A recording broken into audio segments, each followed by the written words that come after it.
नमस्कार दोस्तों, stock market studies में फिर से एक बार आपको बहुत-बहुत स्वागत है। तो आज यहाँ पे मैं डिस्कशन करूँगा एक बहुत बड़ा अपडेट के बारे में, क्योंकि अपडेट इतना ही बड़ा है, मैं खुद जब न्यूज़ को देखा हूँ, मैं खुद चौंक गया क्योंकि बहुत सारे दोस्तों ने, बहुत सारे रिटेल पब्लिक ने इस कंपनी के ऊपर भरोसा करके निवेश किया और आज गवर्नमेंट इस कंपनी को डीलिस्टेड करने के लिए भी अनाउंसमेंट कर चुके हैं।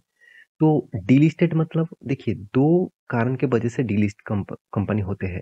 एक कंपनी तो पहले खत्म हो चुके मतलब कंपनी को हाथ में कुछ है ही नहीं, कंपनी पूरा का पूरा कर्जे में डूब गया, तब कंपनी डीलिस्टेड होते हैं। और दूसरा कारण के ऊपर डीलिस्टेड क्यों होते हैं, मान के चलिए इसका और एक कंपनी है जिसके साथ इसको मर्ज किया जाता है, तब इस कंपनी डीलिस्टेड किया जाता है।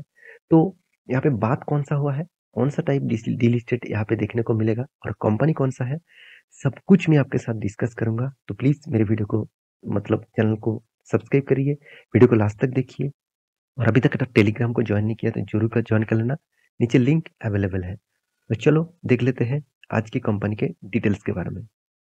तो कंपनी का नाम क्या है? कंपनी का नाम है MTNL, जो महानगर टेलीकॉम निगम लिमिटेड है। तो बहुत सारे लोग मुझे इसके ऊपर क्वेश्चन भी किया, कमेंट भी किया, सर स्टॉक में तो 5.5% तक तेजी देखने को मिला, तो और आप बता रहे हैं कि कंपनी डीलिस्ट हो जाएगा। तो जब डीलिस्टेड न्यूज आते हैं तब स्टॉक में तो गिरावट होना चाहिए था, तो स्टॉक में क्यों तेजी क्यों दिखाया? तो उसके पीछे कारण कौन सा है, लॉजिक के हिसाब से मैं आपको समझाऊंगा। तो ध्यान से इस वीडियो को लास्ट तक देखिएगा। पहली बात, कंपनी का 5 दिन का चार्ट पैटर्न दिखा दूं तो ऑब्वियसली कुछ खास परफॉर्मेंस नहीं दिखेगा। एक मंथ में लॉस 9-10% का, 6 मंथ में 1% का लॉसेस, एक साल में 11% का लॉसेस, 5 साल में करीबन 2% 3% के आसपास पॉजिटिव और मैक्सिमम चार्ट पैटर्न कर दूं तो 87% का लॉसेस। तो इस सबसे पहली बात मैं बता दूं, MTNL जो कंपनीज है वो एक गवर्नमेंट कंपनी है। तो आप सभी जानते हैं मार्केट में टेलीकॉम इंडस्ट्रीज में कौन सा प्लेयर है? भारती एयरटेल है, साथ ही साथ वोडाफोन आइडिया है, साथ ही साथ जियो है, साथ ही साथ देखा जाए तो BSNL है और MTNL है। तो सारे कंपनीज मार्केट में अभी भी है। इनमें से BSNL मार्केट में लिस्टिंग नहीं है, MTNL लिस्टिंग है और MTNL भी एक गवर्नमेंट कंपनी है।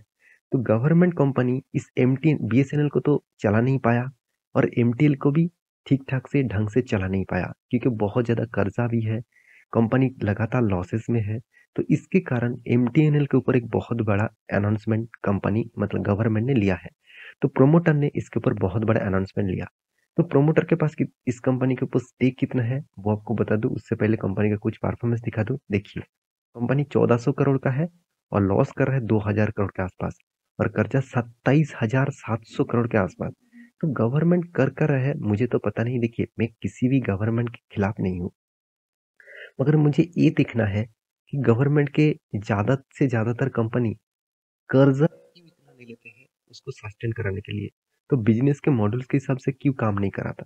तो देखिए, मैं यहाँ पे कोई डिबेट करने के लिए नहीं आया हूँ। मैं मेरे हिसाब से हर गवर्नमेंट जब कोई भी पद में आएगा तो इसी तरीके से वो चलते रहते हैं। ये आज का डेटा नहीं, अगर मैं 10-15 साल के भी डेटा आपको निकाल के दूं तो ये सारे गवर्नमेंट कंपनी के ऊपर कर्जा ही देखने को मिलेगा।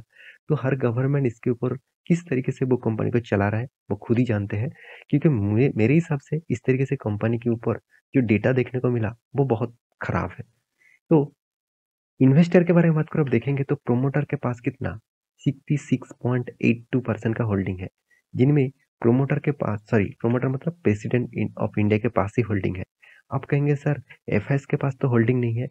DS के पास बहुत अच्छा खासा होल्डिंग है, 13.5-14% के आसपास। तो DS कौन है वो भी तो देख लीजिए, लाइफ इंश्योरेंस कॉर्पोरेशन, जिनके पास ही सबसे ज्यादा होल्डिंग है। पूरा का पूरा होल्डिंग लाइफ इंश्योरेंस के पास ही है, क्योंकि गवर्नमेंट कंपनी को बचाने के लिए लाइफ इंश्योरेंस ही इन्वेस्टमेंट करते हैं उस कंपनी के ऊपर। चाहे वो लाइफ इंश्योरेंस कंपनी डूब जाए, कुछ भी हो, कोई फर्क नहीं पड़ेगा, क्योंकि देखिए लाइफ इंश्योरेंस के पास बहुत लाखों करोड़ों का पैसा है। उस पैसे को वो गवर्नमेंट खुद के हिसाब से निवेश करते हैं। ज्यादा से ज्यादा आप कंपनी देखेंगे, अगर गवर्नमेंट का मान के चलिए 100 कंपनीज है, इनमें से 90 कंपनी में आपको LIC का इन्वेस्टमेंट देखने को मिलेगा। शायद वो 90 से देखा जाए तो 10 कंपनी प्रॉफिटेबल में है, बाकी 80 कंपनीज जहाँ पे डिविडेंड आपको अच्छा मिलता है, कहाँ पे प्रॉफिट लॉसेस में है, नेगेटिव में है। तो इस तरीके से चलते रहते हैं। तो मेरे कहने का मतलब है, इस कंपनी के ऊपर गवर्नमेंट क्या डिसीजन लिया? चलो वो मैं आपको न्यूज़ के माध्यम से दिखा देता हूँ।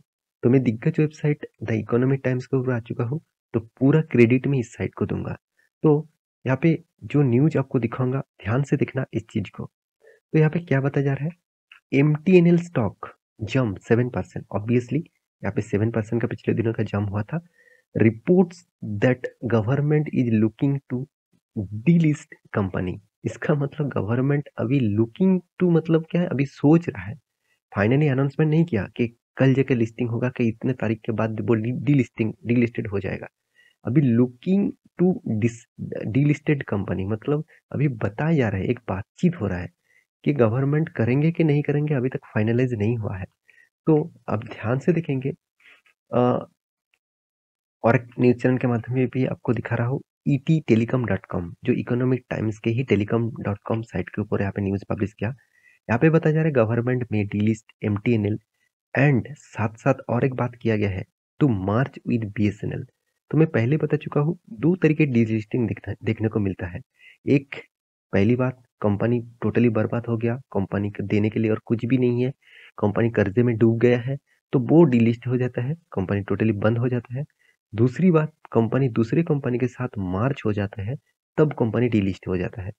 तो मार्च किसके साथ होगा?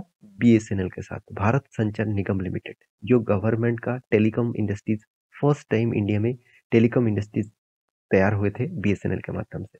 तो आप देख सकते हैं, since MTNL is listed company the proposes takes time. तो sorry, the process takes time. The यहाँ पे देखिए जो कंपनी का जो न्यूज है, the government is looking into the process of delisting state run telecom. मतलब स्टेट रन मतलब कौन सा स्टेट में? महानगर मतलब महाराष्ट्र। तो महानगर टेलीकॉम निगम लिमिटेड जो एमटीएनएल है, उसको क्या करने वाला है? मार्च करने वाला है अनदर स्टेट टेलीकॉम भारत संचार निगम लिमिटेड। तो डीलिस्टेड के जो बात किया जा रहा है यहाँ पे, डीलिस्टेड मतलब स्टॉक मार्केट से वो डीलिस्टेड हो जाएगा और वो बीएसएनएल के साथ ऐड हो जाएगा। तो आप, बहुत सारे लोग यहाँ पे कंफ्यूजन में है, सर मैं तो एमटीएनएल के ऊपर निवेश करके रखा हूँ, तो मेरा क्या होगा? मैं अंत में आपको बताऊंगा अगर डीलिस्टेड हो जाता है तो क्या होगा।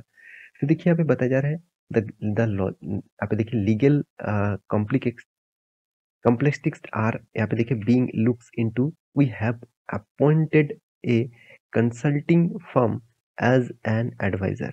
तो एडवाइजर के हिसाब से यहाँ पे देखा जा रहा है, तो we expect to complete the merger of MTNL and BSNL by the end of next year, but before that we need to delisted MTNL from the stock exchange।